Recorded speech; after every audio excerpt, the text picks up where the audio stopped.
All right, let's pick up here things regarding the Inquisition, and but I wanted to mention. We'll just mention a little bit about the Crusades for just a moment.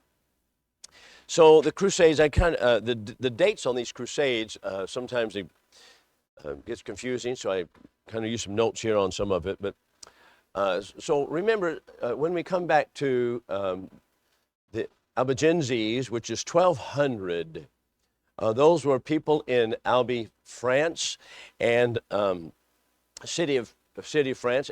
Albi is the name of the city, but these individuals wanted to go back to the Bible. They wanted to worship only scriptural authority, and some of the comments that were made, I think, so reformatory and so just like the Restoration movement, that they wanted the Bible alone. So what happened was they had shelter in the city of Toulouse in France, but the Roman Catholic Church didn't like that. So here's what the Pope was Innocent number 3, and I want you to listen to what he had to say. Innocent, yeah, that's kind of that's ironic, isn't it? He was really the strongest of popes. He began to rule in 1206, and he began serious efforts to exterminate all the Albigenses. So he said in one of his letters, "We exhort you wholly to destroy this wicked heresy of the Albigenses, and do it with more vigor than you would toward the Saracens," which would be the Arabians, or he's talking about Muslims. Muslims, remember, they had big wars. "Do it with more vigor than you would toward the Muslims. Persecute them with a strong hand, deprive them of their lands and possessions, utterly banish them, and put Roman Catholics in the room." So they were going to war because the church had now aligned with the state, and the state was controlled by the church, and so they have now just complete control. And so now they're going to war with them. So this is how the Crusades emerged.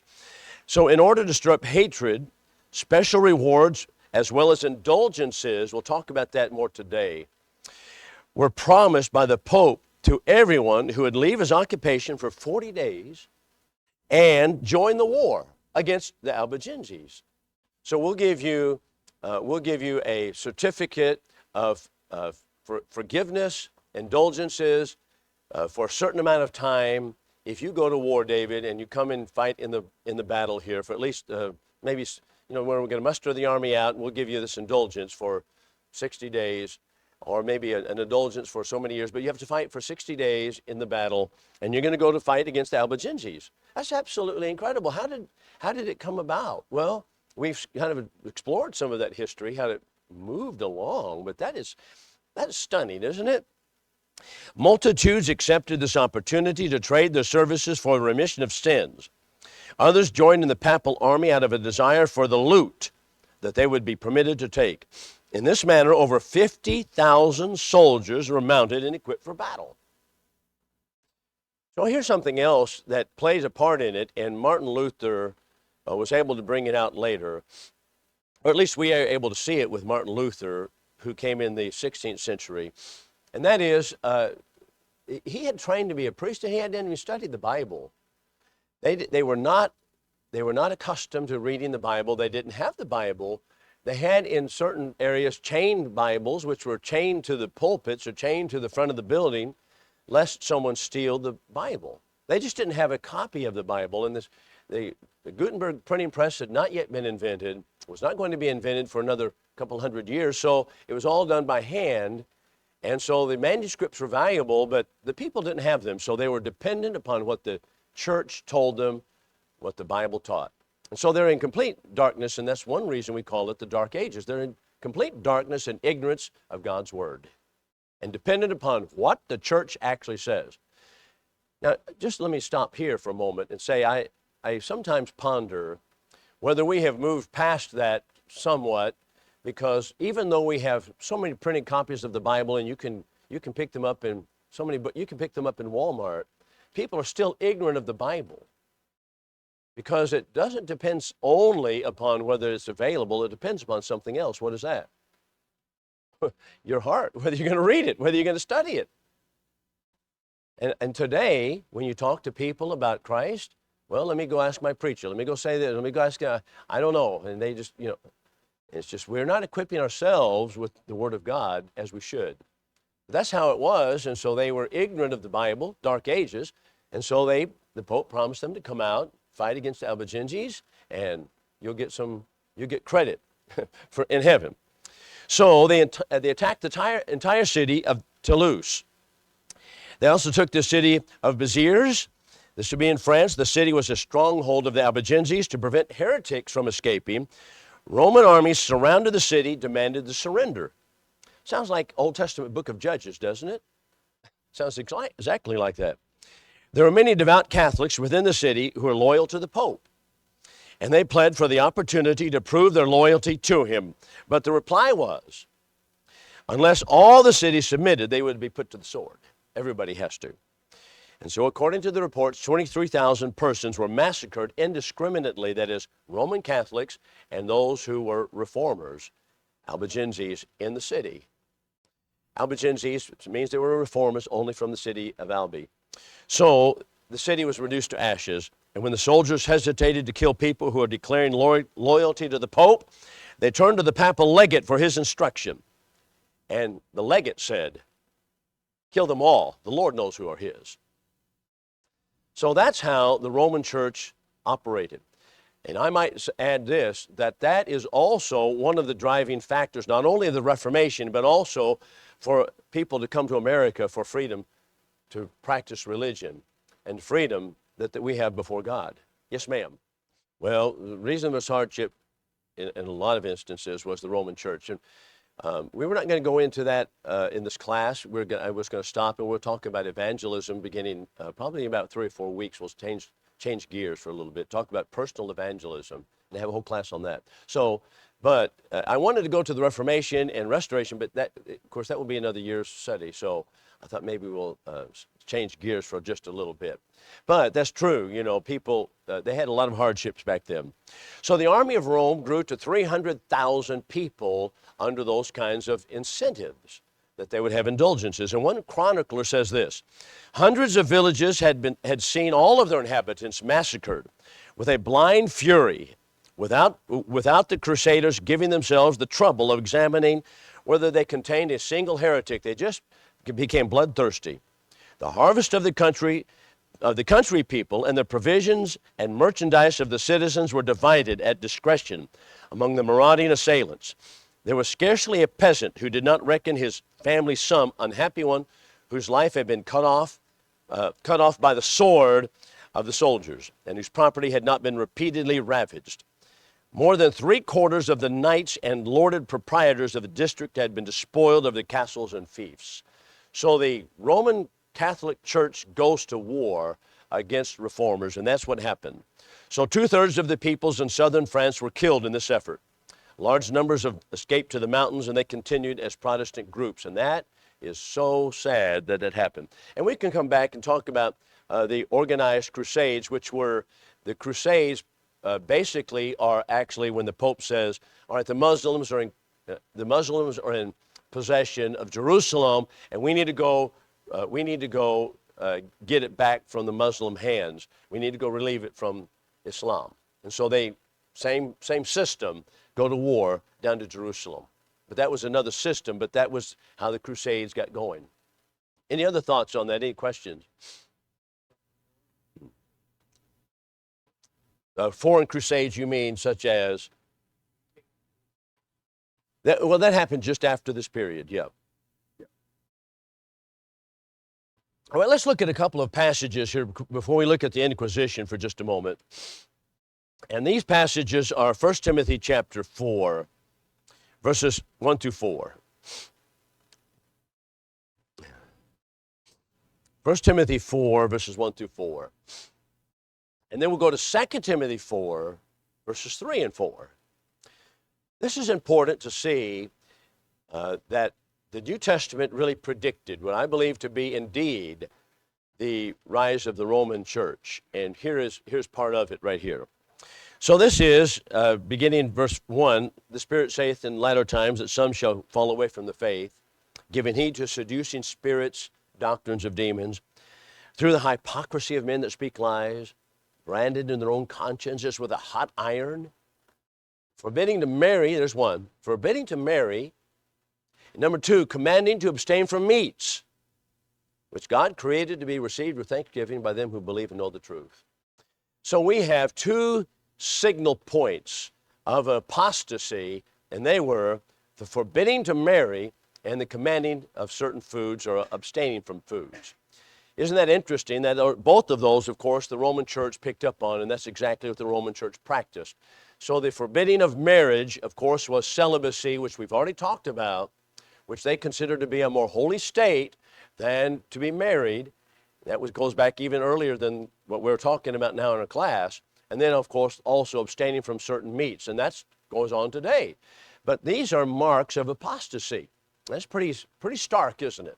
But those are two marks, of course, that we've already seen in the Roman church. Let's go to 2 Timothy chapter 4, verses 3 and 4. Now, this is, of course, where he tells Timothy to preach the word in season and out of season, the famous passage there. And then the reason is because the time will come, verse 3, they will not endure sound doctrine, but having itching ears will heap to themselves teachers after their own lusts, will turn away their ears from the truth and turn aside unto fables. But be thou sober in all things, suffer hardship, and do the work of evangelist, and fulfill thy ministry. So what's the key ideas here? They have no sound doctrine, unhealthy doctrine. They will heap to themselves teachers after their own lust. That is what they want to hear. People hear what they want to hear. We see that today. And they will turn away their ears from the truth and turn aside unto fables. That's exactly what we have here. So the fables particularly is what we're going to see arising in the Roman church. And if we have time, we'll get to some of that today. The fabulous, fantastic fables that are connected in the Roman church. Some of them come from the pen of Erasmus, who was a Protestant during the time of Martin Luther, and he himself wrote about, with a very sarcastic and very witty pen, he wrote about all of these errors that they practiced, and he tells us, here's what they're doing. So we'll talk about that in a moment. But first we want to talk about the Inquisition. So let's think about the Inquisition. So it comes out of the same disposition that we have regarding the Crusades. If the Roman church can go to war and root out error, that's their secular arm, they can do that, then there's a very little step to the Inquisition to sniff out people who are heretics and then hold them accountable and try them. So let's watch what happens here. So the Inquisition.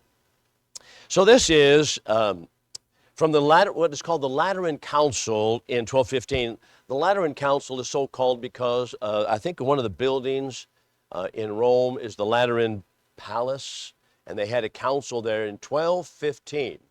So let's get the time frame comparing to the Reformation, what we normally think of as the Reformation. The Reformation actually began in the 16th century proper, but actually it's much before that, in the 13th and 14th centuries and 15th centuries, with men such as John Wycliffe, John Huss, Huldrych Zwingli, and people like that. But this is one of those precipitory factors that caused the Reformation even more so. So watch what happens here. The papacy learned through its experiences with the Albigenses, that's what we just saw, that some organization must be developed which could deal with individual heretics before they developed a large number of followers. Right? We've got to stop this before they get large armies. The Albigenses took the entire city of Albi, France, and then Toulouse, and that was just too far. So we've got to get some system to put a stop to it before it gets that far. How are we going to do that? So the answer to this was individual heresy, and it was found by the Inquisition. The legal foundation for this institution was laid in the Lateran Council of 1215. Now, if it is the case, let's just stop here for a moment. If it is the case that the Roman Church is the vicar of Christ, and the Roman Pope himself is the vicar of Christ, that is the representative of Christ on the earth, and inspiration continues in the Roman Church, Can anyone argue against what such councils as the Lateran Council might decide? No, you really can't. On principle, if we agree that the Roman Church continues, and we're on the very bottom, the Inquisition is where we are, the Inquisition, which really precipitated the Reformation, one of the things that precipitated the Reformation. If we accept the principle that inspiration is, and the vicar of Christ, the representative of Christ, is in the Roman Church, then really we cannot, on any kind of principle, disagree with any council's decision. And that's what happened at the Lateran Council, the Lateran being the building in the palace in the city of Rome. So, the theory promulgated was that religious authorities would pass on each individual's orthodoxy. Now, let's think about this. We'll have church authorities passing, that is, grading, we'll say it that way, grading individuals' orthodoxy. That's what they're going to do. And those that were found to be heretics would be turned over to the state officials for execution or examination, and which was pretty tough, to say the least, to put it very mildly. So let's follow it for just a moment. As the institution grew, it became an organization of terror. Any individual could accuse another person for heresy, and when the accused was called for trial, he was not allowed to know whether who his accuser was or to defend himself. Well, let's just stop here for a moment.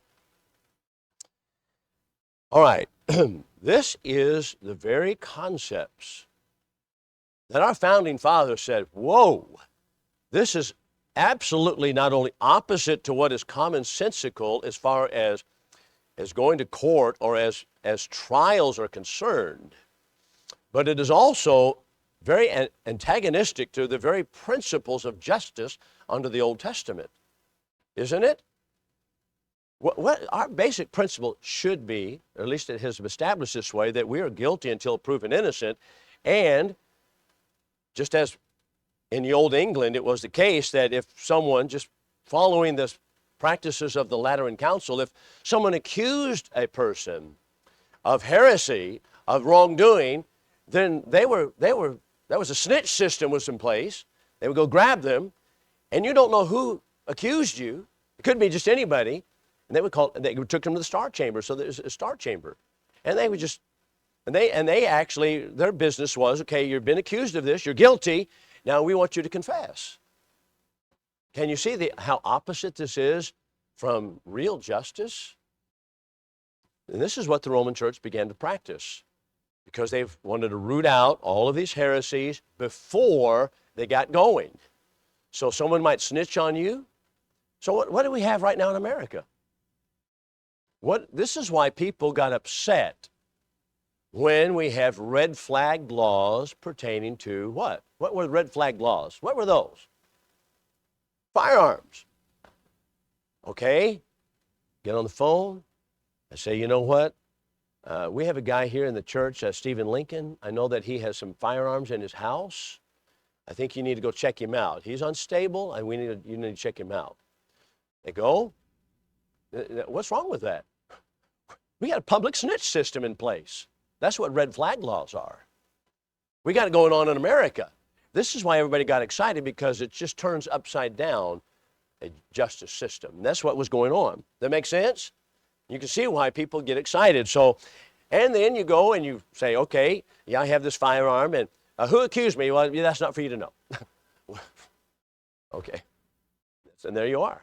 And that's what they were doing. So, anyway, that's how they got it going.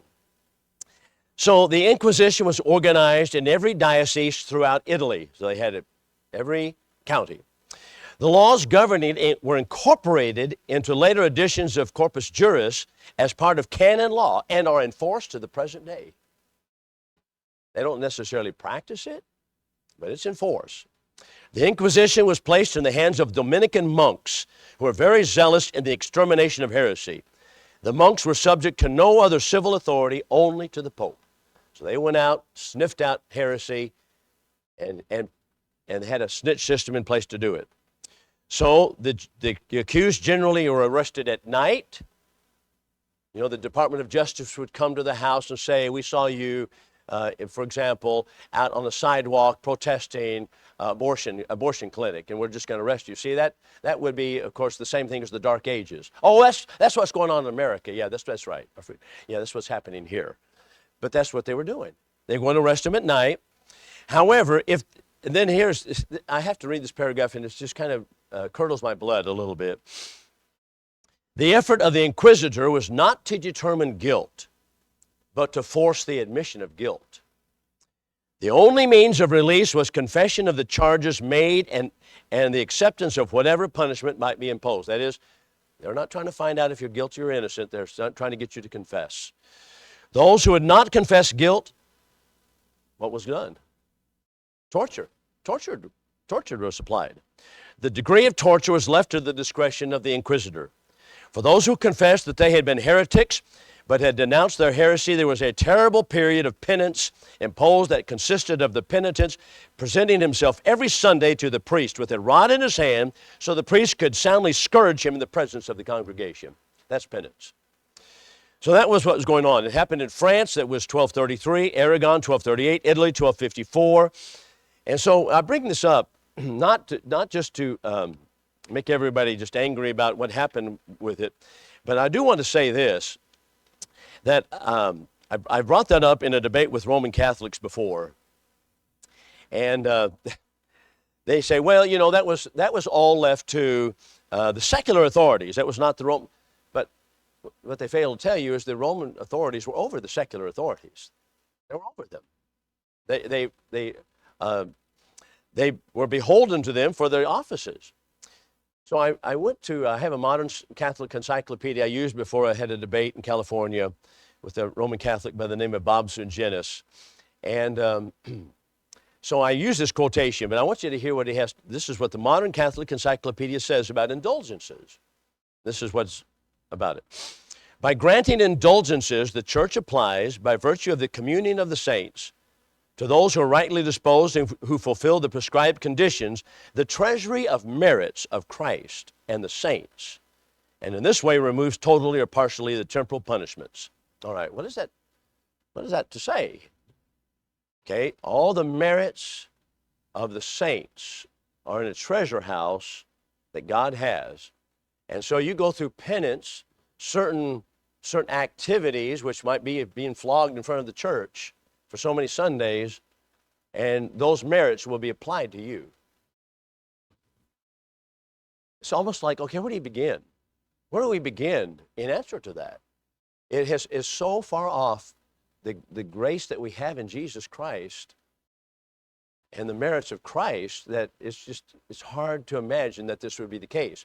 But now here's what the modern Catholic encyclopedia adds to the bottom line of that. I want you to get this.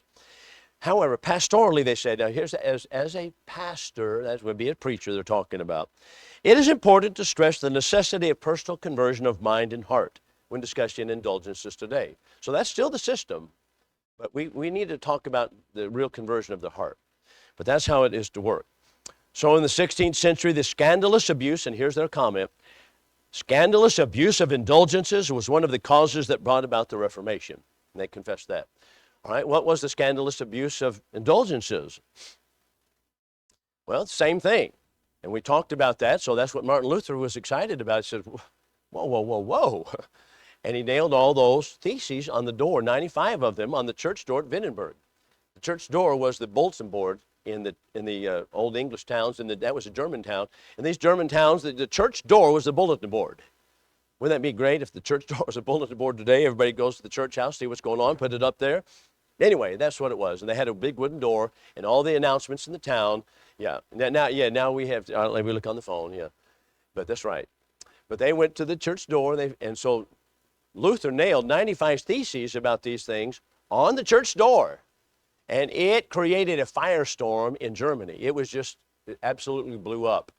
And that was just only one area of Catholicism that he was so concerned about. So that's one of the things that brought on the need for the Reformation. So any thoughts about that? Any comments? That's true. That they still utilize those things. I'm looking for my channel changer.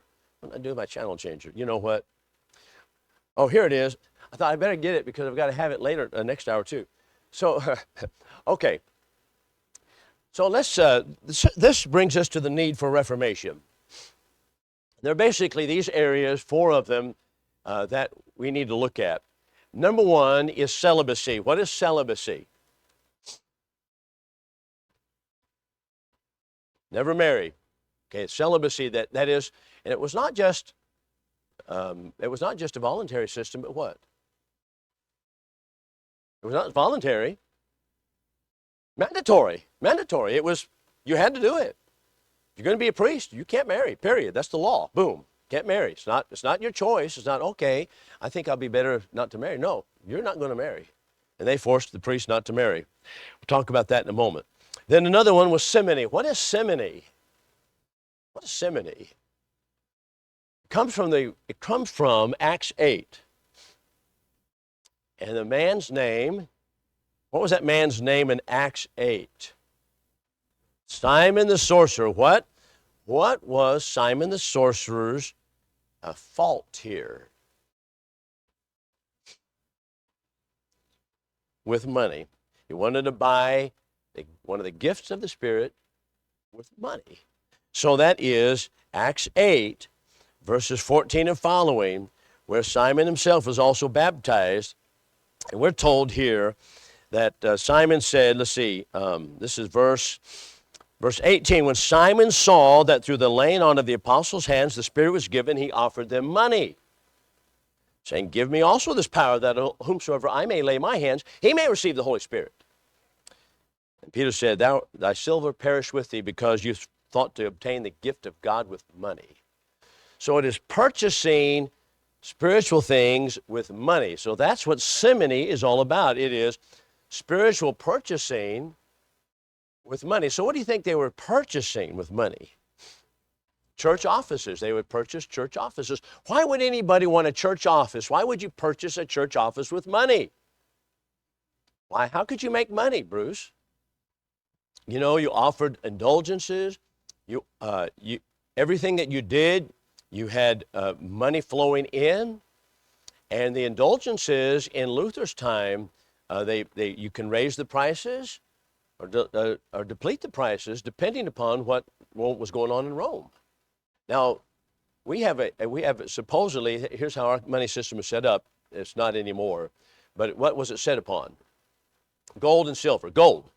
That is hard metal, gold and silver. We've left that, so now we're on a paper system, which means that it is arbitrarily inflated, which means printing more money, and the prices go up and down depending upon how much money is printed. Well, that's how they were doing it.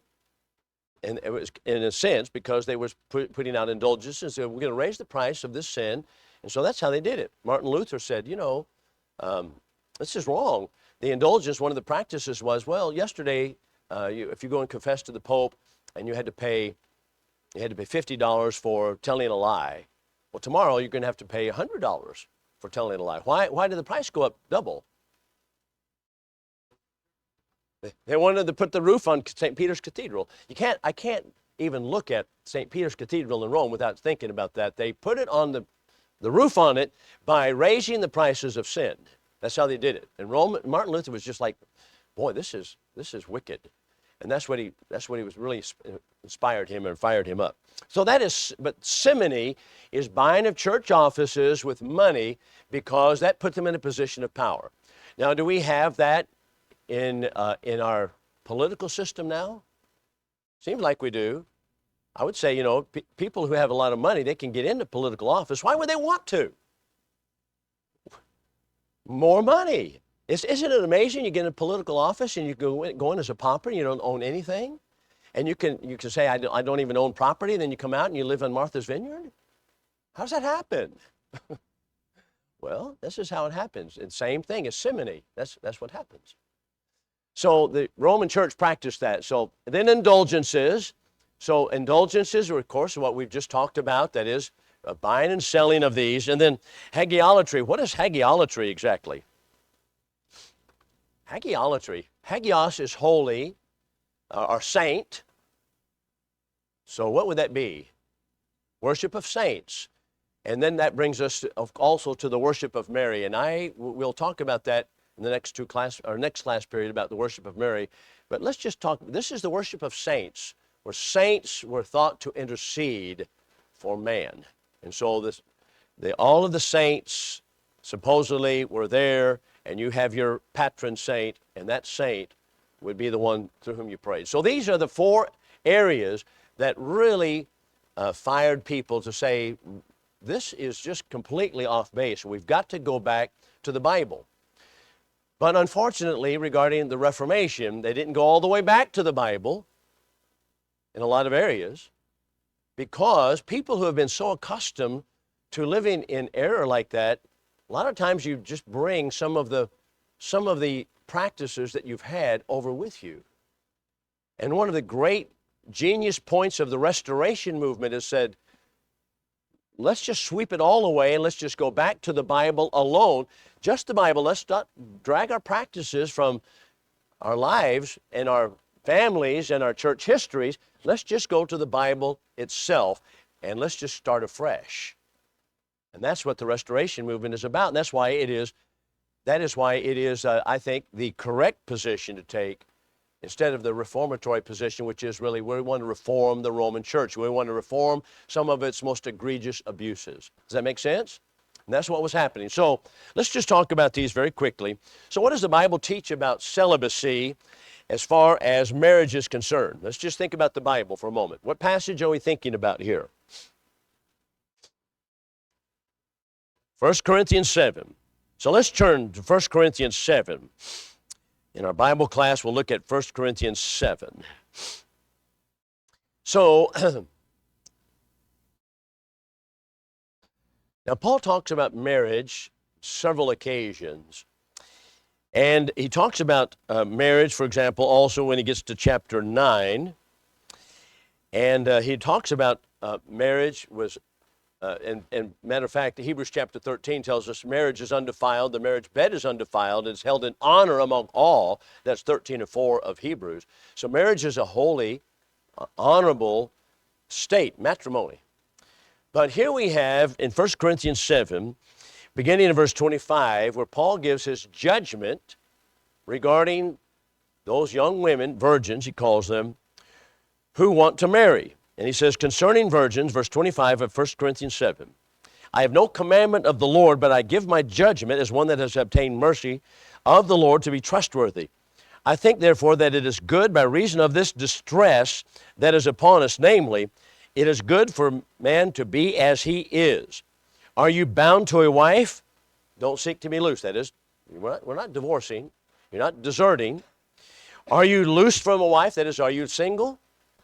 Then he says what? Don't seek a wife. But should you marry, you've not sinned. And if a virgin marry, she has not sinned. Yet you shall have tribulation in the flesh, and I would spare you. But this I say, brethren, the time is shortened. Henceforth, both those that have wives may be as though they had none, and those that weep as though they wept not. So to get the greater picture here, let's go back to Luke chapter 21. Then we'll keep your finger there in 1 Corinthians 7. And we'll go back to that in just a moment. So in Luke 21, we'll start here in verse, we'll start at verse 20. Look at verse 20. This gives you the picture of the destruction of Jerusalem, but it was also destructive power of the Roman army throughout the Roman world, which included Asia. And that is, when you see Jerusalem compassed with armies, Jesus said, you know that our desolation is at hand. Then let them that are in the mountains, or in Judea rather, flee to the mountains. Let them that are in the midst of her depart out. Let not them that are in the country enter therein. Don't go into the city. Now, it would be the natural inclination of people to see Roman armies in the field. They would go into the city to find refuge because it was a great walled city. And by the way, when it did fall in 70, it took a long time, but they did finally bring it down. So he said, don't go into the city. Why? Because these are the days of vengeance, that all things which are written may be fulfilled.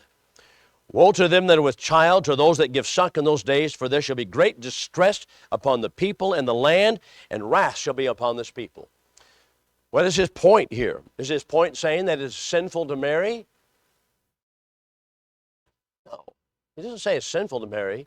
Jesus said, if you're going to have a family, and you're going to be in a siege, it's going to be very, very distressful, very difficult. Woe to them that are with child, he goes on to say, and those that are giving suck, that is, those who are nursing babies, because he says it's going to be very difficult. You have to flee from the city. That's the point, and that's exactly the idea that we have in 1 Corinthians 7. It is not that marriage is more or less honorable than being single or celibate, and Jesus does bless those who are celibate for the kingdom of heaven's sake, but marriage is honorable and the marriage bed is undefiled, Hebrews chapter 13. So it is important to note the general context of 1 Corinthians 7. It is not about, it is sinful one way or the other to marry or not to marry. However, the Roman church has taken that passage in 1 Corinthians 7, and many people have followed suit saying it's sinful to marry. But that is, of course, not what the New Testament teaches. So the celibate life was proclaimed as what ought to be the case and what needs to be the case for a priest. So think about this also. You're in 1 Corinthians 7. Let's go to chapter 9 for a moment. Let's read the first several verses, pretty interesting here. Paul is speaking about his rights as an apostle. And he makes a comment here about marriage, and I want you to see it as we conclude. Am I not free? Am I not an apostle? Have I not seen Jesus our Lord? Note what an apostle is. Are not you my work in the Lord? If to others I'm not an apostle, yet at least I am to you. The seal of my apostleship is you in the Lord. My defense to them that examine me is this: have we no right to eat and drink? That is at your expense. Have we no right to lead about a wife that is a believer? Does Paul have a right? What's the answer to that question? Implied, yes. Yes, you have a right to lead about a wife that is a believer. And notice this. He says, I have a right to lead about not just a wife, but what? A believing wife. He wants, if any passage teaches a Christian ought to marry a Christian, I think this would be it. A wife that is a believer. Then he goes on to say, even as the rest of the apostles and the brethren of the Lord and Cephas. Was Peter married? He says he was. It says he was married right here. We know that from the gospel record too. Peter was married. Paul said, I have a right to have a wife. I have a right to lead about a wife that is a believer. I have a right, just as the rest of the apostles, to be married. And I have a right to be supported by you in that. And that's what his argument is in the entirety of chapter 9. But it does show that Peter was married. Interesting, isn't it? So celibacy began to be a law of the Roman church, and that was something that, of course, drove people to say, that's just not right. All right, yes, sir.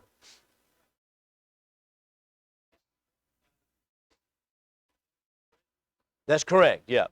Because of the present distress that is upon us, it is good for a man not to marry. Because of the present distress, it's better, that is, it's best not to do that. Right. It doesn't mean that you're sinned. You see, he goes on and says, you've not sinned. It's not about a sin, but it is about simply the present distress, and that's how that passage is to be considered. Right. Any other thoughts on that? Yes, sir. Yeah. If you didn't hear David, he said they had converted in New Mexico a couple that was from the Episcopalian church, but they didn't last long because they appreciated one of the pageantry. And that, I found that to be the case. That is a common denominator with a lot of people. People say, you know, matter of fact, Nita's mom, my mother-in-law, she basically said the same thing. She went to the Episcopalian church. I said, well, now why are you attending there? She grew up as a Christian Scientist. I said, why are you attending the Episcopalian church? She says she likes the display and the art and the music, and she likes all the, and it was pageantry is what it was. She likes that pageantry. I simply tried to reason. I said, well, what do we have in the New Testament? Notice the simplicity that we have in the New Testament. But people get where they like that because I guess it makes them feel good, whatever. But that's right. Pageantry becomes something that people really appreciate. So I'm glad you came in. I was just talking about your mom. Well, I was talking about people liking pageantry, people appreciating pageantry in religion. And, you know, she made the comment. She appreciated she liked the pageantry of the Episcopalian church. And David had made a comment to that effect. But that's what what drives people, instead of what does the Bible teach and how simple is the worship. I like the music. I like the instrumental music. I like the organs. I like the artwork. I like the statues. I like the smoke and the mirrors. I like all that stuff. And people just appreciate that. And but anyway, that's true. Any other comments to mention as we finish? Yeah, yeah, yeah. People are not frequently looking for, okay, what is the truth? What does it say? How am I to worship? What am I to do? But we kind of look for, we appeals to our flesh frequently. Yeah. Okay, that wasn't a good way to enter the class, was it? My mom. Okay, anything else that you have to say as we conclude? All right, thank you for your participation.